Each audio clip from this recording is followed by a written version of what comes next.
Good evening, everyone. I'm Bob Grip. And I'm Nancy Pierce. Coming up next on Action News 10, parents of Mobile County school students were looking for answers tonight as they met with the school superintendent about the future of the educational system. It's down to a case of who do you believe as the vote draws near for Supreme Court nominee Clarence Thomas. Meteorologist Steve Bray will have our forecast. Renee Knott has sports next on Action News 10. Number 1 on the Gulf Coast. You're watching WALA Channel 10, Mobile, Pensacola. This is Action News 10 at 10 p.m. with Bob Grip, Nancy Pierce, meteorologist Steve Bray, Rennie Knott with the sports, and the award-winning Action News 10 team.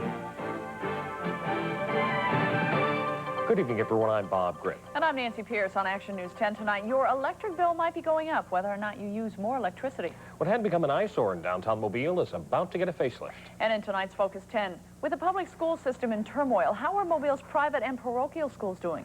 But first, McGann meets the people. Mobile County's new school superintendent, Douglas McGann, got a chance to hear firsthand from some of you tonight as he traveled to Citronelle. Action News 10's Lisa Calagrassi is just back from that meeting. She joins us live from our newsroom. Lisa? Nancy, hundreds of Citronelle residents packed Lott Elementary School tonight for the first public meeting with Dr. McGann. Folks we talked to say this is a positive way to bring ideas and people together. Citronelle residents say this is a first. School superintendent and school board members in the northern part of the county listening to their concerns. Dr. Douglas McGann not only had something to say, but something to show. Slides of schools in Gainesville, Florida, where computers and clean classrooms are the norm, in contrast to schools in Mobile County. McGann says Mobile County students deserve better, and now's the time to give it to them. We'd rather fight among ourselves and try to find a solution to the problem. And while we're fighting, a whole generation of youngsters are going down the drain. I really do not believe there is a parent in this county that would want that to happen, or a grandparent. And I think as ugly as the message is right now to all of us, we're going to have to face up to it and deal with it. Folks say even though they still have a lot of questions about the school system, this meeting is a good start. This is a good step. It's a giant step forward for the north end of the county. I think he is willing to make some changes. I know we're dealing with an antiquated system, and that in itself takes money to correct. He came into a situation that was already under, so I feel that he'll do the best job that he can. So I'm looking forward to working with him on things. Now, of course, one of the big topics was taxes. Mobile County legislators will be meeting tomorrow about the occupational tax, which would be a tax on county income. People were really split on the tax issue. They say if it's definitely earmarked for education, then they're for it, but they're still very shaky. Also, on the Citronelle accreditation issue, Dr. McGann said if funds are available, they will not put additional teachers out at Citronelle because he said all of the high schools are in the same boat, and he would want to do an across-the-board upgrade of the high schools instead of just one at a time. He's really trying to push for that equal education for everyone in Mobile County. Nancy? All right, thank you, Lisa. Bob? Mobile County legislative delegation is not solidly behind an income tax to save the school system. Representative Ken Krawheim is one lawmaker who says he won't be pressured into supporting an income tax just because the city and county want unanimous consent. In order to get enough money to keep the school system solvent, the city and county would have to float a bond. They say they won't take that action until county legislators are squarely behind the plan. As the public school system tries to make ends meet, private schools aren't immune to budget problems either. In tonight's Focus 10, Action News 10's James Gordon takes a look at how private and parochial schools are faring. That's the subject of tonight's Focus 10. The majority of the kids in this 8th grade class at Mobile's Little Flower Catholic School have been in private school since kindergarten. They're here because their parents can afford the tuition at an average of $2,000 per student per year, which in return is spent on each child, an amount way above what the public school system spends per each student. Planning is done. If you have to have the money another year, then you have to raise tuition if you have to have an increase. And sometimes schools have increased the tuition more than people were willing to pay. And they might have a temporary drop in enrollment. Private schools in Mobile are not without problems. For example, last year, St. Monica's Catholic Elementary closed its doors because there just weren't enough students. Another school, St. Mary's Elementary, is in the middle of a fund drive to keep its doors open for next year. But the problems at the private schools aren't near as bad as the budget dilemma Mobile County schools face today. Schools in the National Association of Independent Schools have experienced, in general, a fairly level to gradual growth over the past 15 years. Some reasons why private schools do so well financially is that they operate in the black and they don't take out loans for operating expenses. And at the same time, they can hire and fire their personnel without having to worry about tenure. Educators with Mobile's private schools say for the past several years, their schools have picked up students from the public system, mainly because parents say they are skeptical of the public schools' uncertain future.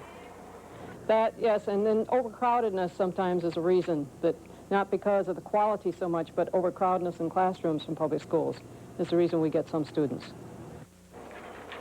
Private school educators say their schools survive the ups and downs in the economy, mainly because the system is built on tradition and parental support. In Mobile, James Gordon, Action News 10. All private schools in the area take part in an annual marketing blitz to promote each individual school to boost enrollment. With the entire Florida budget in sad shape, Governor Lawton Child says he might support a tax increase, but only if lawmakers commit themselves to long-term budget reform. As Action News 10's Dave Laval found out, Floridians oppose tax hikes as much as Alabamians. You may soon find your grocery bill getting higher. Florida is one of a few states that allows certain groceries to be tax exempt.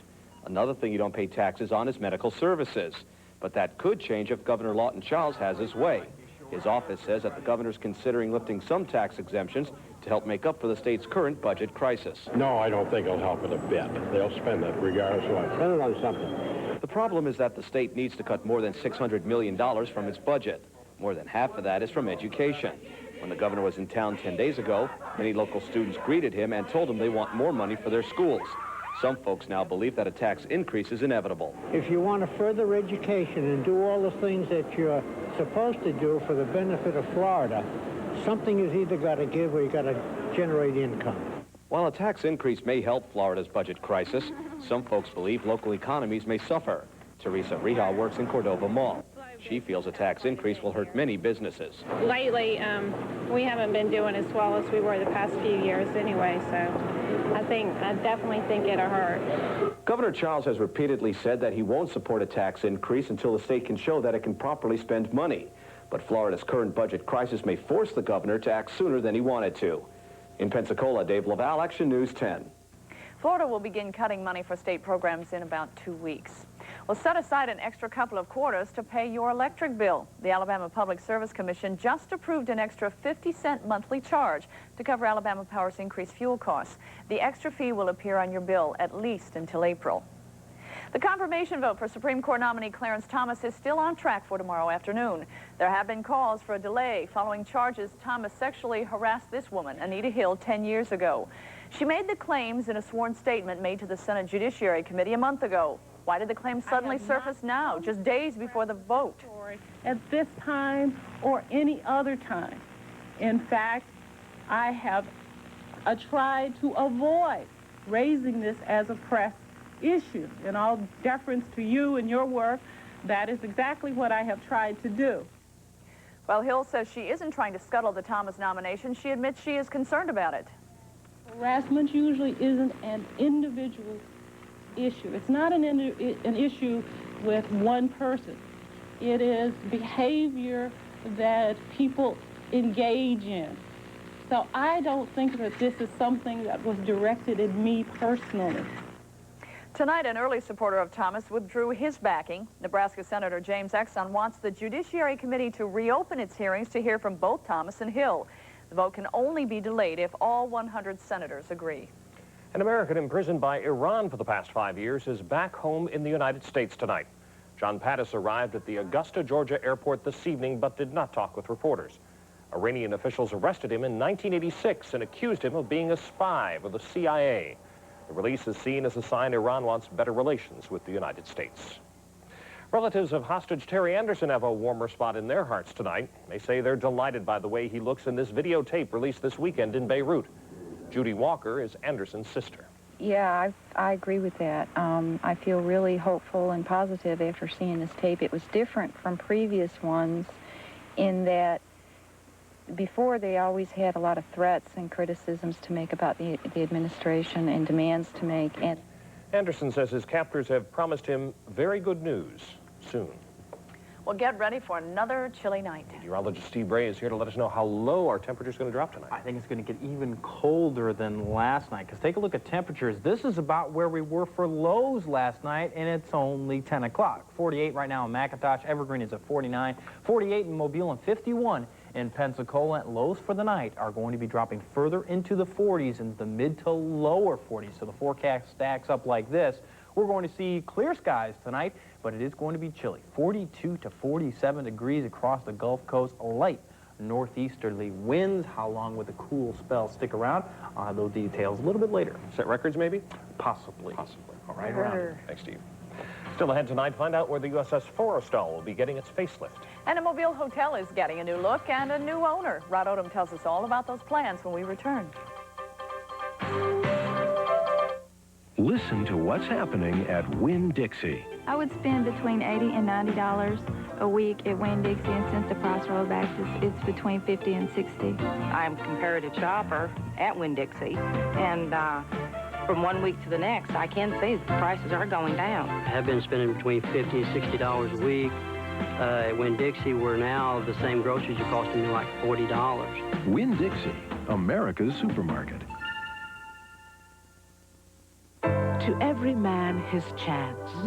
To every man, regardless of his birth, his shining golden opportunity. To every man the right to live, to work, to be himself, and to become whatever thing his manhood and his vision can combine to make him. This seeker is the promise of America. Ours is a state where folks are never at a loss for dreams, nor ways to make them come true. On the Action News 10 job line tonight, there's an opening for a pipe fitter with 5 years experience. Also needed an estimator with 3 years experience and a BS degree. If you're interested in these jobs, call the Action News 10 job line at 342-WORK tomorrow morning. I couldn't tell anybody my problem. Couldn't tell my boss I don't feel like coming to work because I'm constipated. Some excuse. What's he going to say? Hey, take a laxative. Sure. Then get on the bus and hope that it doesn't kick in? Then I discovered Metamucil fiber therapy. It has the extra fiber I need to help me stay regular without harsh chemicals. Works with your body, safely, naturally. So, with Metamucil every day, I got regular and stayed regular. Metamucil, it can make a daily difference in how you feel. At Ron Samuels Toyota, we'd like to help you do your comparison shopping of the new car models. Take, for example, the 92 Camry LE with a sticker price of $18,534. Compare that to the Honda Accord EXI at over $19,000, or the Nissan Maxima over $25,000, and a whopping $30,850 for the new Mazda 929. Now, why would you pay more when you'll find it all in the 92 Camry now at Ron Samuels Toyota? The downtown Holiday Inn is now a done deal. As we first told you a few months ago, the Whidden family planned to turn the old Sheraton into a thriving Holiday Inn. The deal is now closed at a cost of $830,000. As Rod Odom tells us tonight, it's hoped the hotel will be a big part of downtown revitalization. Crews are now hard at work, transforming the old Sheraton Hotel into the Holiday Inn. The Wyndon family has closed the deal on the 211-room hotel, and workers are repairing elevators, patching leaky roofs, replacing cracked tile and soiled carpet. And we have to start back and replace all of that along with all the furnishings in the building. So, in essence, the facility took a beating during that time that it was just dormant. Oh, yes, absolutely. It's a building like this, when it's vacant for that period of time, since, say, 85, roof leaks and such as that, it requires quite a bit. The Wyndons right now are waiting on approval of a $2 million government loan. That money should help pay for renovations. Now, tied to the loan agreement, the creation of 75 to 80 new jobs here. And those employees should be hired through the Job Training Partnership Act. Now, the city will reap some of the money from the interest payments on that loan, as well as sales taxes and lodging taxes once the operation begins. In a sentence, the hotel should help breathe new life into downtown Mobile. I hope it will encourage other people to have some pride in Mobile and in downtown Mobile especially. This area is just loaded with historic treasures that we can attract folks to this downtown area. Architect David Lindsay offered a drawing of what the Holiday Inn should look like once complete. This open area now used